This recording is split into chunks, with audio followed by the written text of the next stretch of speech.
జోగి రమేష్ కుటుంబాన్ని పరామర్శించిన అనంతరం press meet.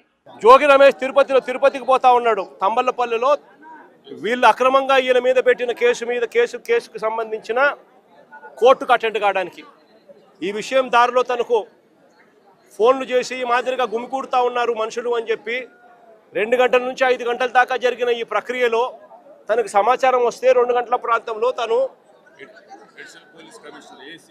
ఏసీపీకి కూడా ఫోన్ చేస్తే కనీసము లోకల్ సిఐకి కూడా చేస్తే కనీసము నీకు రెస్పాన్స్ కూడా లేదు.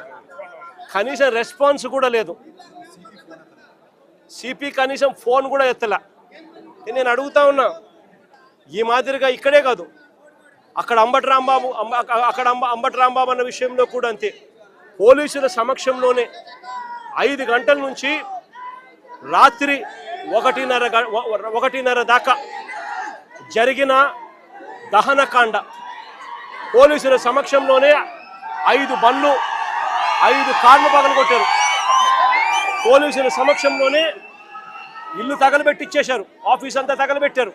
పోలీసుల సమక్షంలోనే ఇంట్లో అద్దాలన్నీ కూడా పగలగొట్టారు. పోలీసుల సమక్షంలోనే ఇంట్లో ఆడోళ్ళను కూడా దూషించారు. ఇక్కడ కూడా అంతే. పోలీసుల సమక్షంలోనే పోలీసులే పాత్రదారులుగా పోలీసులు కలిసి చేస్తూ ఉన్న డ్రామాలో ఇదంతా కూడా జరుగుతూ ఉంది. నేను అడుగుతా ఉన్నా, వీళ్ళందరికీ కూడా నేను ఒకటే చెప్తా ఉన్నా, ఇవన్నీ కూడా ఆధారాలు ఎక్కడికి పోలా. ఇవన్నీ కూడా ఆధారాలు ఉన్నాయి. ఎన్హెచ్ఆర్సీ నుంచి సుప్రీంకోర్టు దాకా ప్రతి గడప కూడా తడతాం.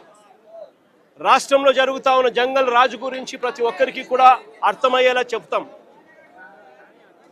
ఎక్కడైనా కూడా న్యాయం అనేది డిలే కావచ్చేమో కానీ చంద్రబాబు నాయుడు గారి ప్రభుత్వానికి పెట్టిన దినాలు మాత్రం ఖచ్చితంగా ముగిసాల్సిందే. కళ్ళు మూసుకొని కళ్ళు తెరిచేసరికి 2 ఏళ్ళు అయిపోయాయి. ఇక కళ్ళు మూసుకొని కళ్ళు తెరిచేసరికి మరో 3 ఏళ్ళు కూడా అయిపోతాయి. ఆ తర్వాత వచ్చేది మా ప్రభుత్వమే. ఆ తర్వాత నేను చెప్తా ఉన్నాను, ఇటువంటి అన్యాయమైన ఆఫీసర్లు ఎవరైతే ఉన్నారో, ఎవరైతే కాన్స్పిరసీలో భాగంగా వీళ్ళంతా పాత్రదారులుగా ఉన్నారో, ఈ పోలీస్ ఆఫీసర్లు, ఈ నాయకులు, వీళ్ళతో పాటు వచ్చిన ఈ గూండాగిరి చేసిన వీళ్ళందరినీ కూడా ప్రతి ఒక్కరిని కూడా బోన్లో నిలబెడతాము.